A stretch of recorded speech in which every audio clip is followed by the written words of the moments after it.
Welcome to Keep It Humane, the podcast, where we talk about animal control, shelters, and animal welfare, and the people doing the work. with your hosts, Ashley Bishop.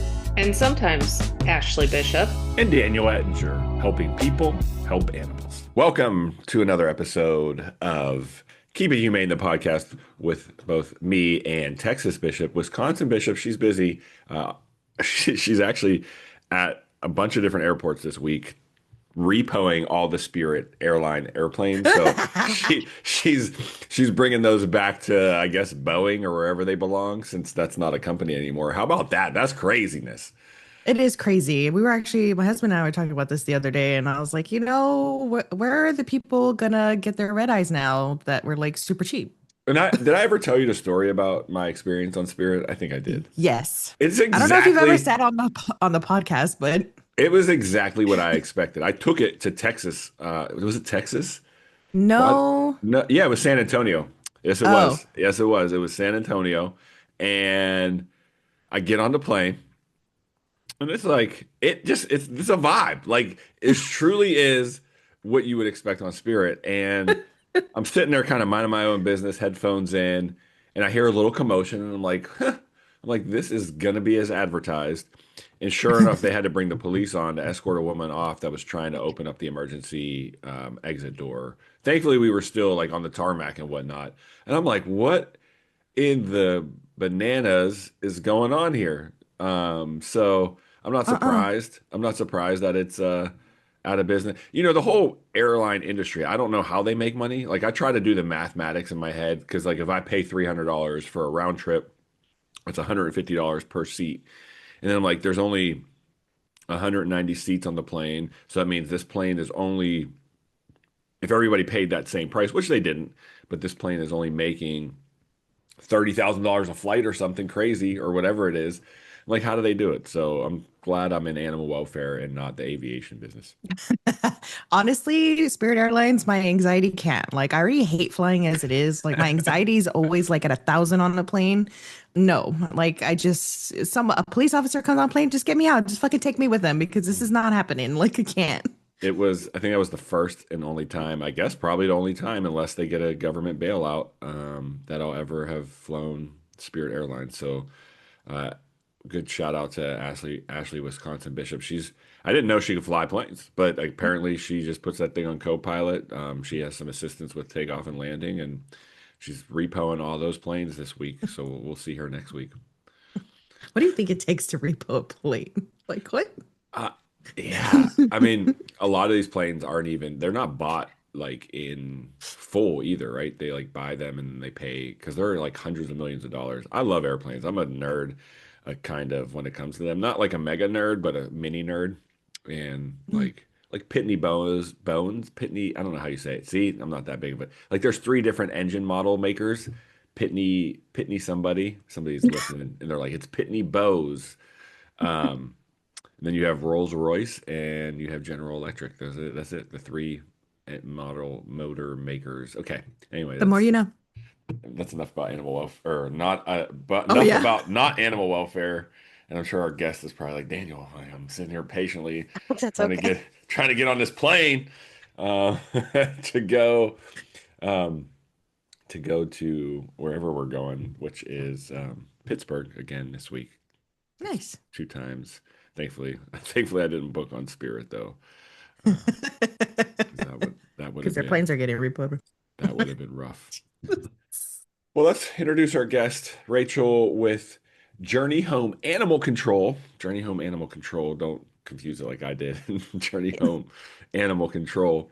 Welcome, Rachael. Happy to have you. Happy to be here for sure. How are things in Wisconsin? Another Wisconsinite. Yeah. Not too bad. I mean, we skipped all this, storm damage. So from like last week. So the tornadoes got really close to my house, but thankfully like went around. Listen, last week I found out that Wisconsin has tornadoes and my mind was blown. I was like, what do you mean there's tornadoes in Wisconsin? Yeah, Lee introduced me that you guys get tornadoes, but either way, Rachel, tell us a little bit about yourself and what you do in the industry. Yeah. So my name's Rachel. I am the director and founder of Journey Home Animal Control. I founded it in 2024 after trying to like help bridge the gap between like what we see in the veterinary field, what we see in the rescue field, um, try and be like that middleman and also help kind of give the community like a better idea of like what animal control is about and what we as rescues have to deal with, and also kind of help with veterinary care when we can. So I'm also a certified vet tech, so I was in the vet fields for over 6 years before just kind of taking the jump and doing this. So I've had a lot of mentors. I have a lot of people walking me through the steps on being a nonprofit and how to manage a nonprofit, but it's been a crazy 2 years, that's for sure. So So your background, you started as a vet tech. Like, did you do animal control at any point? no, I'm a certified vet tech through like the state of Wisconsin. Yeah. I went through an AVMA school and everything. Um, and then I just slowly started finding cats. Okay. Um, and so then people like in the community started like recognizing who I was, and they tend to call me before they even call the police. Hmm, Especially nowadays, like because they understand like the police don't have as much animal handling training, totally. which I'm working on. Like, I've been getting them some proper equipment and everything, um, and walking them through like lost dog behavior and everything. But it was just kind of like someone made a joke about how I was practically animal control at this point, and Okay. I just because like I help with bunnies, I've helped catch birds, like I help with lost dogs or stray dogs. So That is awesome. That is awesome. So, like, what is your day to day with a nonprofit? Like, who's calling you for help? And, are municipalities or, brick and mortar facilities also reaching out for your assistance? yeah, so right now it tends to be like a lot of owners with lost pets. Um, People take us in posts. They're like, hey, there's this stray dog that has been running around for 2 weeks. We need help. He's super skittish. We have occasionally like we will help like a shelter or a rescue if they reach out. Newly adopted dogs are like one of the number one type of dogs that we have to try and trap. So we do have rescues that contact us. We do work with one of the municipalities. We're not contracted with them, but they don't have the equipment to trap. So we're more than happy to like, we just go in, we're like, hey, we're gonna trap this dog for you guys, and they're fantastic to work with. So, and we also honor like any contracts that are already in place with municipalities because we definitely want to like respect that. And I mean, I love all the shelters in my area, so I want to support them. So, Do you find it like, was it maybe not difficult, but like anxiety provoking to jump out on your own and try doing this? Like oh what? yes. Yeah, like Yeah, oh yeah. what was like what was your biggest challenge so far? And what's been like kind of the easiest like something that you didn't think was going to be so easy, but that was actually pretty easy when you started doing this? I think the biggest was taking the jump and like doing this full time. Um, I wasn't sure like how much of a need there really was, if I was just gonna crash and burn Mhm. like as soon as I did it. Because starting a nonprofit and starting all this it was kind of challenging. There's not like really clear guidelines on how to do it. Hmm. And everyone I talked to have been running nonprofits for years, so they kind of forgot about the whole process. So definitely made a few mistakes, but it was easy to correct at first. And I think now it's more the challenge is I'm a professional and recognizing myself as a professional. Because to me, like you guys are the professional. Like that's why I listen to your guys' podcast. Like I always want to learn. So it's kind of odd when people are telling me that I'm the professional in this field. Trying to get that recognition, it's kind of strange to me. But the easiest probably is just how much like the community cares. Like I wasn't expecting how many members of the community would get involved and would care and follow. Like we just caught a stray dog after 3 months. Wow. and over 70 miles. Like it was probably my biggest challenge. And just talking to the community, and I mean, it's just been the easiest transition. Like everyone's like, yep, go for it. Like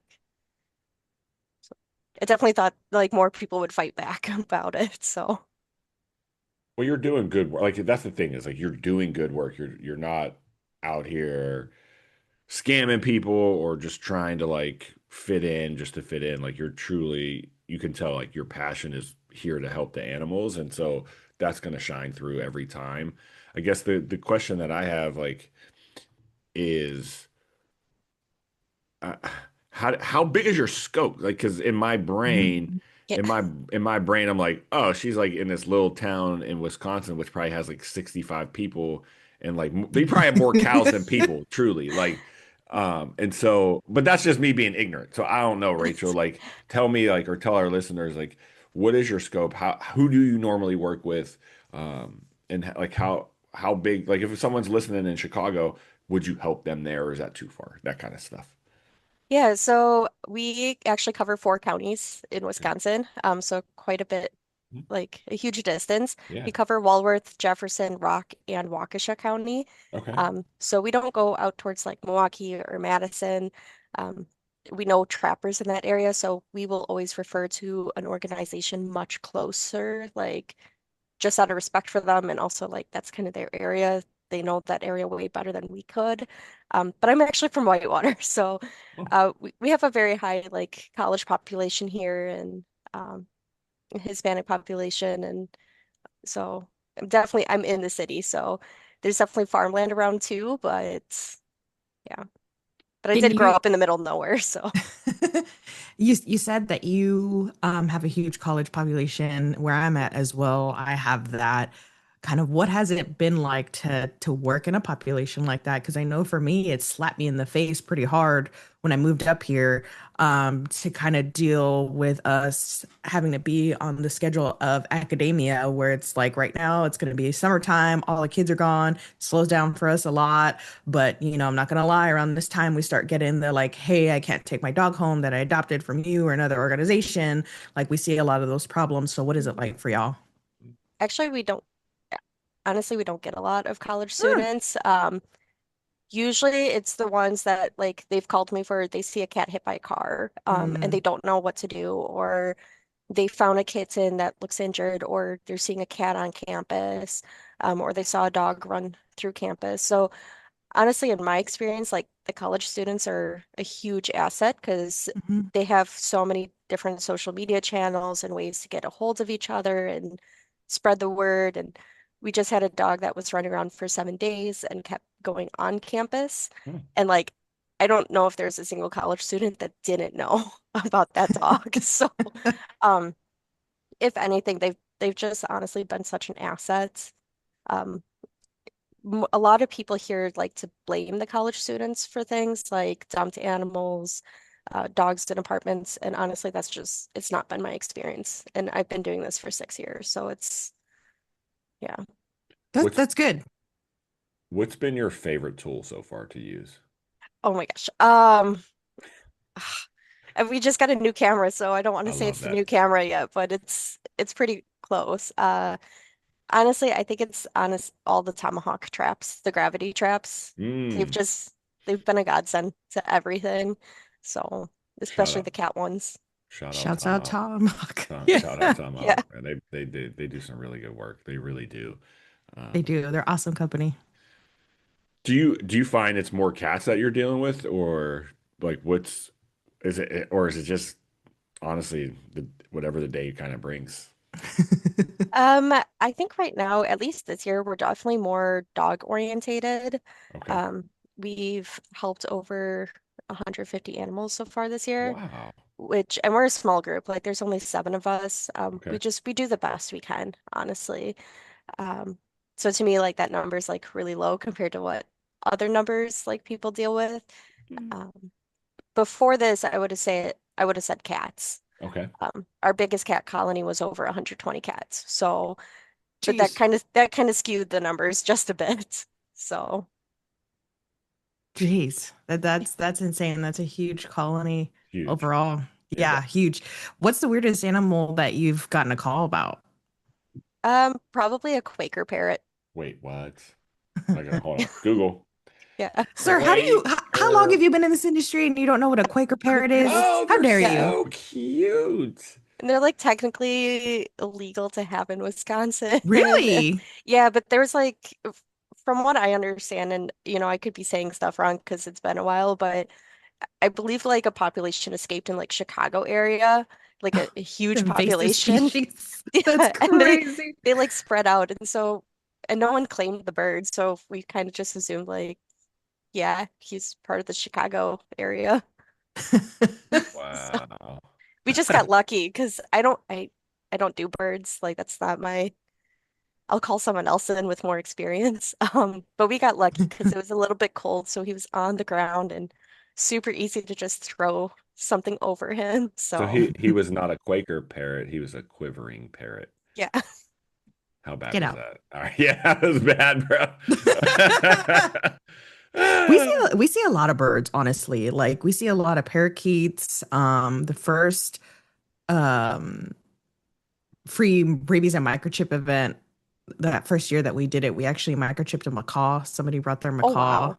over to us, and our vet was like, "Yeah, I know how to microchip this thing," and he microchipped it, and I was like, "All right." Wow. But yeah, Pretty we see a lot impressive. of we see a lot of birds. We actually do, and they usually go pretty quick compared to like other weird stuff that comes in. Like our small mammals never leave very quickly, but our birds leave quick. Going back to aviation, they have when they put those microchips in birds, they have to do it exact center because of weight and balance. So if they by Hmm. accidentally put it to the left, then the bird flies a little bit like this, like a little leaned over that way or that way. I'm sure that's not a thing, but it would be funny if it was. It was I'm interesting. just on one this morning, guys. I don't know what's going on with me. The Quaker. Okay. So, okay, well, we haven't. I need people to know because they're probably like, well, where do I go to check this out? So, journeyhomeanimalcontrol.com, journeyhomeanimalcontrol.com. You can also find them on Facebook. And when you do, you're going to get really excited because their little banner on their home screen, you know what it says, Bishop? Mm. It says helping people help animals. Hell yeah. Yeah. We love that here on Keep It Humane, the I podcast. might have gotten the idea from you guys, Oh, it's so it's I can't take wonderful. credit. No, you should, because Hmm. the more I think I stole it too. So, I mean, the reality is that's what we're here to do. I guess like, do you get people that are upset? Like they call you and want you to do something and you're like, look, Oh that's yeah. just not a thing that we are capable of doing. Like Yes. walk us through some of the situations like that and how you Yeah. kind of navigate it. So one of the things is, so we don't have a facility. We're Hmm. volunteer based. So I'm more than happy to do TNR and everything, but there's some people who just want us to like come get the cats and like just dump them off somewhere. So like we do a lot of education when that happens. But recently, actually, I had a call about a bite quarantine, which I've never had in 2 years been called about this. And they wanted me to come get the dog like that night. And they called at like 11 p.m. and there was multiple bite wounds on like the person and attacked the cat. Like it was a very like awful thing to hear on the phone and know that I can't do anything to really like help. So whenever there's a situation where we're not either equipped or we don't have the capabilities to do, we refer them to the resources that can. So in this case, we referred them to non-emergency um, or emergency. I didn't know how bad the, bite wounds were and kind of walked them through like, you need to take your cat to the ER vet, gave them a list of the ER vets in the area, um, I messaged the shelter right away to Mm, give them a heads up. mm. Just because I wasn't sure, like, again, like what kind of situation this was. But I was very honest with the owner, and I was like, "That's not what we do. Like, this we don't have the facility for something like that. I have 2 kids under 2, so I definitely can't be bringing a bite risk dog into my house. Yeah, for sure. Um, so, but yeah, we try and be like honesty is the best policy. We try and be very upfront and clear communication about what we can and can't do.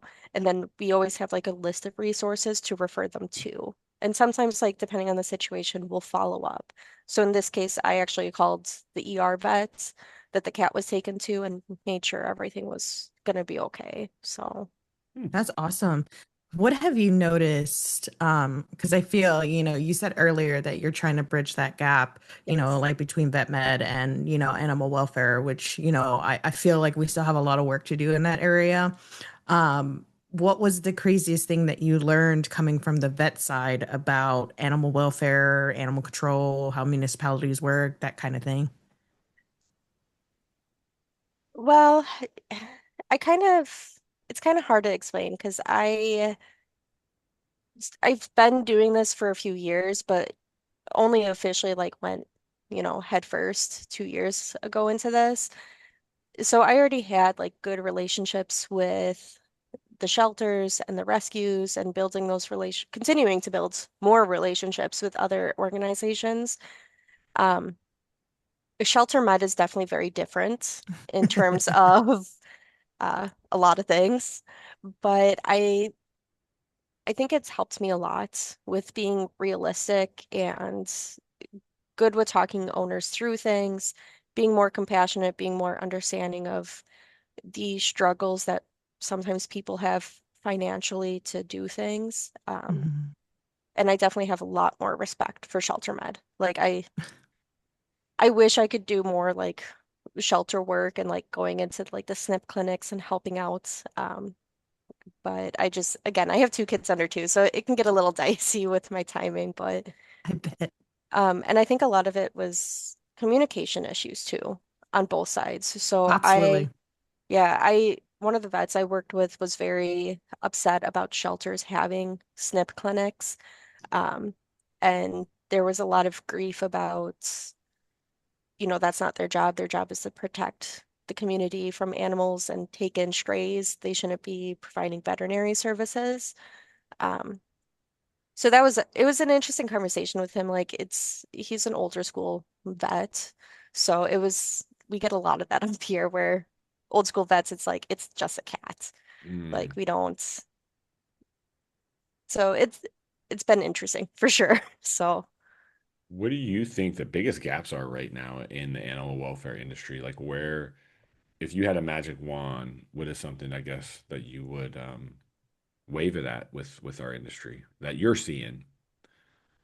honestly, if I could just make everyone educated, I would. Like I think I can't talk enough about just what, this is what shelters are experiencing, this is what vet clinics are experiencing. Um, this is, animal behavior, this is why animals are doing stuff like this. This is how we properly handle, this is why shelters have to euthanize or make the decision to euthanize. Like it's literally like every topic you could talk about with animal welfare. I feel like I turn blue in the face sometimes when I talk to some people who just they don't understand I don't get at it. all. They just think that like we're made of money and like we can just wave a wand and like an animal's gonna be the best temperaments, well trained dog ever, or with a cat, like we can just make them not feral. Um, like that'd be nice. I wish we could, but I've worked with enough feral cats to have a respect for them. Um, so that's a lot of what we do is we do a lot of community education. So I'll go talk to people for like 2, 3 hours if they need to like they have so many questions for me. People don't understand like why veterinary prices are skyrocketing and so it's yeah. I don't know if that answers your question, but it's honestly just No, I anything mean, education, like just seeing what we go through and what we have to deal with and all the emotional side of things as well. it totally makes sense. Absolutely. Yeah. Absolutely. Yeah. My boss, um, he was the lucky guy who got to take over animal services when the city decided to take over like 11 years ago. And Hmm. he learned a lot pretty quick. And but he's such a great stomping ground for me because a lot of times I get stuck in that emotional square and he pulls me out of it a lot. And, it's hard to do when I'm going on 18 years, I think. I'm going 10 years in the career I am right now, where I'm at in the city I work for. And it's really hard to kind of get myself out of that box, because I'm just so used to it. Like we're just so emotionally charged all the time. It's really hard Mhm. not to, especially with the direction I feel animal welfare is going in compared to when I started.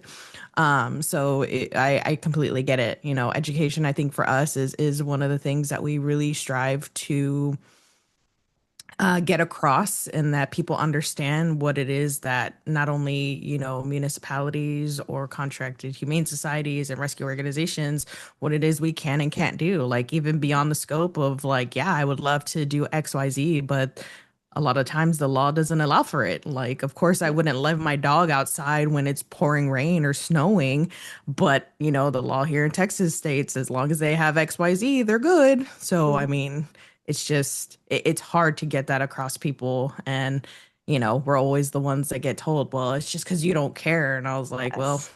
I wish the courts would move fast enough. I mean, we're working on a big case right now, and I wish we could just move quickly enough to where we can see justice for some of the animals that we come across. Oh, absolutely. Not So, reality. Hmm. It's really not. So have you ever met Ashley Wisconsin Bishop, or are you no, just but I are you have just talked to her like I I think a few months ago before I had my second kid. Like I okay. sent her a message and because I'm hoping to take the humane officer training Okay. um just in case like a municipality does want to like contract with us. I'm kind of like going back and forth on that too because like we don't have a facility. Um Hmm. I'd much rather they contract with like, a shelter. Hmm. But I definitely understand like some of the municipalities I work with, like there's a huge financial barrier. Um, so at least then they would have someone who's trained and knows what they're doing and knows how to handle animals. So, but yeah, I did talk to her a few times. So, And so the humane training's there in Wisconsin specific for your state. mhm, Hmm. yes. And what's that look like for you? Um, so so thankfully it's only an hour away from where I live. Okay. So I could drive there every day if needed. Like I don't have to rent a hotel room. But I want to say it was like a week. Um, I can still sign up. It's just this year I think things are going to be a little bit too chaotic for me to take the class. Um, just because again, like two kids under two, it's very hard to plan being Absolutely. away for a long time. But But so you I don't need to be already employed, right? You can just be anyone no, who's interested in that. Okay, that's cool. That's cool. correct. Yeah. Yeah. Yeah. Yes. Yeah, so I actually met two of the humane officers for Rock County, and they were also encouraging me to take the class just so, they had someone else nearby. But it would help build onto like the knowledge I currently have and give me more of like, I'd have the certification. So I couldn't identify myself as a humane officer unless I was contracted. So, Mm. I'm fine with that, but at least I have the certification. Would you be So, able, do you think like in a perfect world you could do both? You would yes. have, yeah, I think that'd be Oh, great yeah. because then you'd build the resources that you have currently in both areas that you could apply, right? So I think that would be Oh, yeah. pretty exceptional. Oh yeah, my husband would probably have a few words to say about it, but He'd be like, "Hey, we need you at home with the kiddos. yeah, but he'd be like, "Why is there like seven stray dogs all of a sudden?" But Welcome to animal control." Honestly, welcome to animal welfare, just in general. We all yeah, bring home something at some point. I brought home the dog that we just trapped after 3 months, and he just kind of looked at me and he was like, "All right," like, but Hmm. oh, it's a chihuahua. Hello, Pickles. Pickles. What's up, I Pickles? don't know. He's just running around like a banshee, as usual. Um, well, this has been great. I think like for our listeners to know that they're not alone. Like there's people out there that might have interest in doing something like this, or even some of our listeners that are currently doing it. And I think that's the cool part is like knowing that you can just apply everything you need, um, and just give it a shot. Like there is a need for the help. Like that is Hmm. definitely Mhm. not a surprise to anyone. And so if you're in a community, whether large or small, like you can do this. What advice would you have for somebody that's wanting to start something up like this? I would say that it would be really important to educate yourself beforehand too, like on all the various topics and plan out what is most meaningful to you. So for Journey Home, when I was creating it, my whole goal is to help reunite pets with their owners. So, I talk a lot about microchipping. We offer free microchipping. Um, we talk a lot about, trapping and how to prevent your pet from getting lost. We do a lot of TNR, so that's a huge focus for me. But we don't release every cat that we, you know, get because I'm also, educate yourself on like cat behavior and understanding the difference between like a feral and a stray. And then like how to present yourself to the community. Mm. I see a lot of organizations starting where they come in kind of like bulldozers and they burn bridges before they're even built. Like it's and stuff like that is what gives animal welfare a bad name. Like you're not Mhm.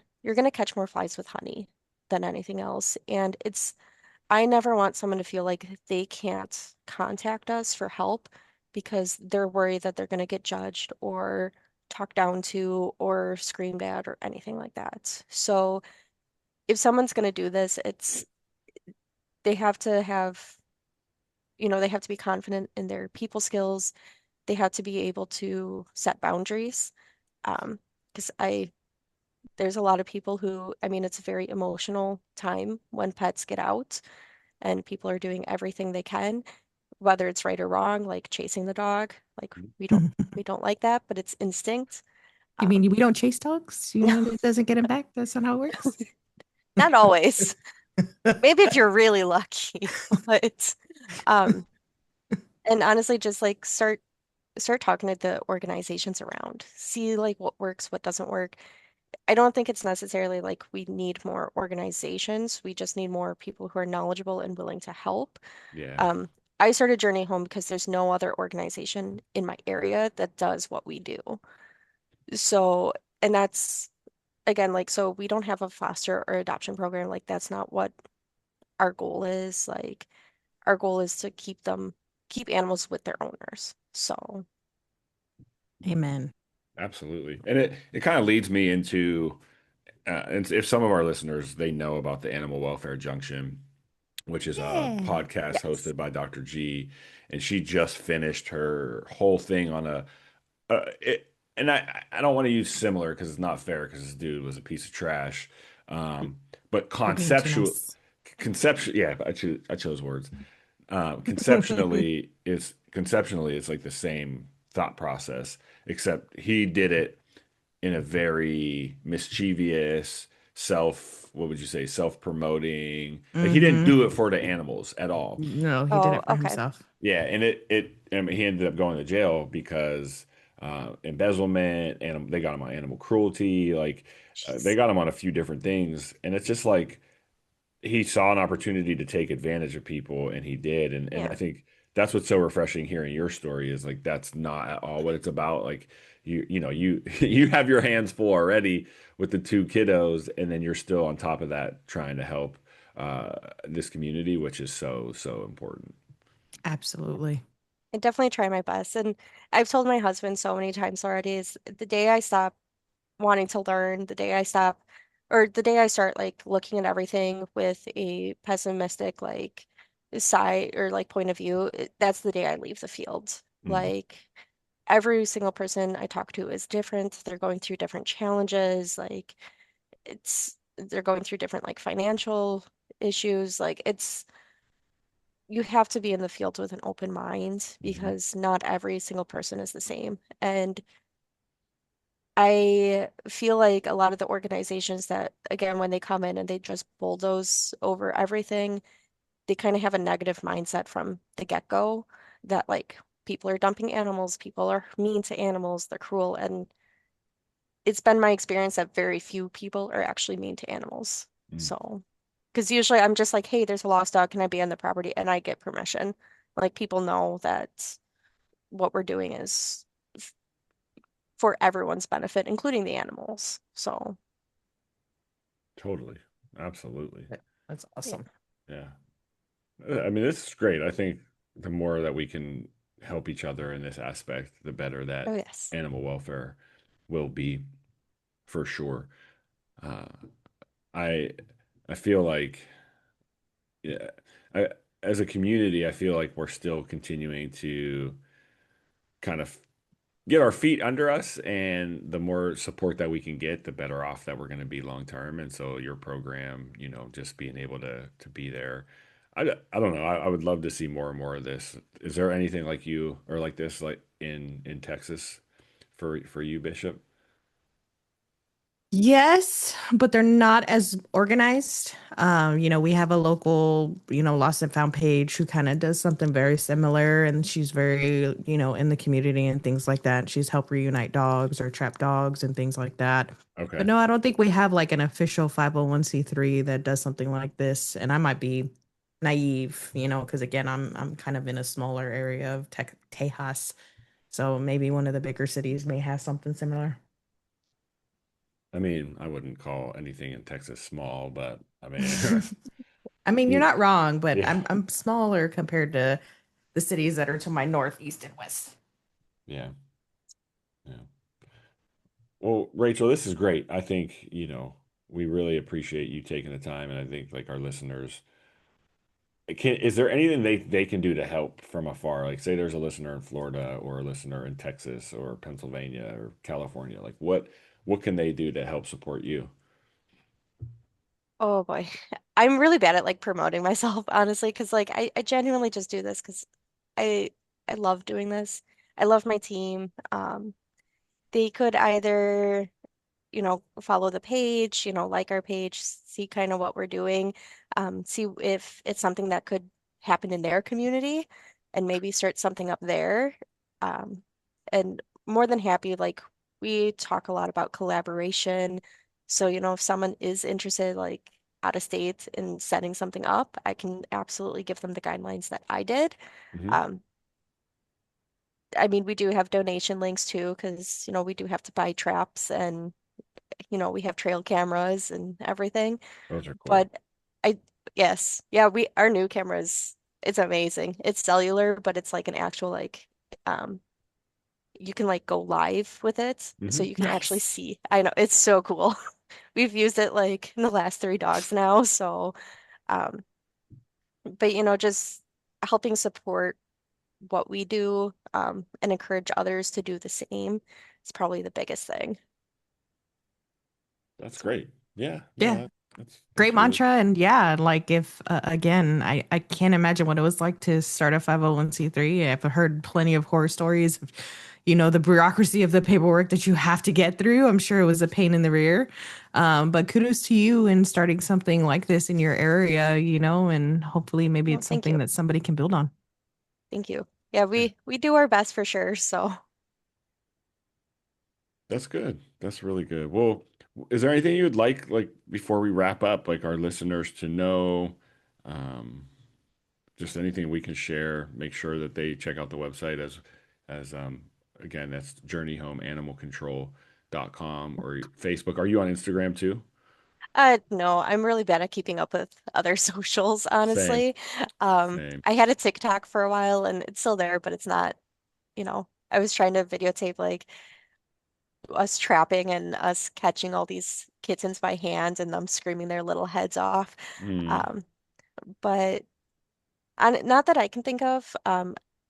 I probably like would like to clarify, like again, like we're not a contracted like facility, Hmm. we don't Hmm. we do this to help the rescues and shelters in the area. We try and be more boots on the ground. So, because the shelter staff can't always leave when there's a stray animal. Um, so like just yeah, we do our best with what we can, and we like to help people help animals basically. So, but We know that saying. Yeah, we yeah, do.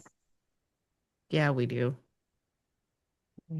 Mhm. That's Well, great. and thank you, because like I know I'm new to the fields. Like I still have so much to learn. Like every time I go out in the fields, I learn more. Um, I learn more from you guys every single time I listen to a podcast. I'm usually like laughing along or like shaking my head like, yeah, like been there, done that. So, Well, we're glad we can reach people in our homes because yeah, sometimes it can be a little tough and we can be a little jaded, but that's why we have community. We have to rely on one another.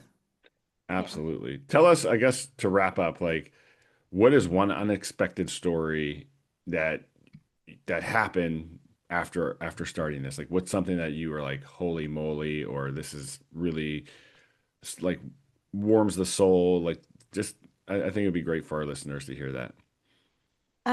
Is it okay if I talk about the dog I just trapped? Absolutely. This is So, your, yeah, please. so Marv, so we named him Marv. We have no, Mm. like we searched through Wisconsin, Minnesota, Iowa, Illinois, and Indiana posts for this dog, just because he is a runner. The biggest surprise with him was the distance he would travel. He traveled 17 miles in eight Yep. hours. Oh yeah. Um, and Wow. I know it that's why we were like, we have to expand our search. Like this is insane. So we ended up he would disappear for like 2 weeks and then pop up elsewhere, and then disappear for 2 weeks and pop up elsewhere. Hmm. So we got involved when he was in our area. No one else was on the case. Like shelters had no idea about him. So we started following him. We got a trap out. He disappeared. That was the day he decided to run along the interstate, which was a Cool. little bit, scary. Um, and then he just disappeared. And then my biggest surprise was he showed up, like there was no reported sightings. Like no one said anything. And then all of a sudden he was behind a mall in Racine, which is like near two highways, so extremely busy area. And then all of a sudden there he was. Um, and then he disappeared again, and we just got him on Thursday. Hmm. He was spotted again in a landfill, but this time 25 miles away Oh from my where he was goodness. seen last. Um, and just his story, like, and just having to keep up with him and figuring out what he was doing was such a challenge. And it was so rewarding to see him go into that trap. Um, and we were very worried about like he was out for 3 months. We have no idea who the owner is, no idea like anything about him. We don't know if he like escaped someone's house because he bit Hmm. someone. Um, he's the best dog ever, honestly. So, So how was he when you finally got him out of was it you specifically that got him out of the mhm. trap or Yeah, so we moved him, the individuals at the landfill, they were fantastic to work with. They helped move the trap and everything because it was the 6 foot trap. So we got him into an enclosed area, and he was kind of whining and coming up to us. Like he wasn't trying like showing any signs of like being fearful. So we just like slowly opened the trap, and he came out, and he was again like he's just the sweetest dog. I've only had him 3 days now, but okay. his only issue right now is the jumping, which is super easy to work with. Yeah. But he doesn't seem like cat aggressive or dog aggressive, maybe a little excited about seeing some kids. Mm. But I think that was more he wants to go play. Um, but it's it was very rewarding that after 3 months of work, and he crossed over 6 counties. Um, Wow. so we like, we had to talk to everyone, and Now we had to keep what would it take for the owner to reclaim this dog? um a lot because I would have a lot of questions Okay. on why they didn't report him 3 months ago. Because our first known sighting was at the end of February. Oh, So wow. like I would have a lot of questions on like why didn't you report him? Do you have photos? Um, ask him asking them like specific questions about like his markings and everything. Because of course he's not fixed and he's not microchipped. Of So we course were not. really hoping he was Mm. microchipped so we could like figure out where he came from. Um, honestly, my biggest question is I would want to know why. Mhm. It's always Usually, the big one. yeah, it's usually, when it comes to a stray, like there's a municipality, like we can easily work with them. They go to the shelter. He was a kind of a special case because like we were working on catching him for 3 months that I was like, I didn't want him to go directly into a shelter environment. So just because, again, we had no idea what he was going to be like. And it was definitely, I got way more emotional with this one than I did anyone or any other case. So, but we've been lucky, knock on wood. Like all the strays we've caught have been super friendly. So even the German Shepherds. That's that's good. And I mean, It it is. just it takes that experience over time, right? You kind of learn different ways, techniques, methods, and you didn't give up. I think that was really cool. Like Hmm. to hear how far that dog truly traveled is the definition of, journey home. I was pretty Yeah. determined. Yeah. Yeah, that's great. So, but and he's in perfect health too. Like besides all the ticks, like Ugh. he Yeah. looks like he's been eating protein powder, like for He's all his he's meals. solid. He's Like, like he's oh yeah, buff. Yeah. oh He yeah, is. There's a picture on if you haven't seen it, Dan. oh yeah. On the He's Facebook?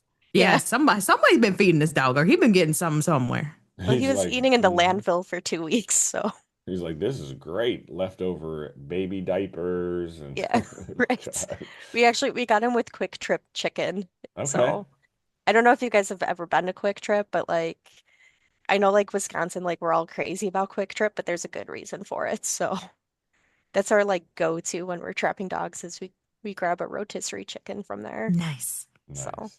We get burnt ends from a barbecue place over here in Texas. oh, I haven't thought about that. And That's a here I good am idea. eating refried beans and Brussels sprouts. That's that's on you, Dan. I'll We've try Uh, that already on had the this next like conversation. bunny and see like if we I can get a bunny with that. you might be able to just tell them this is good vegan food.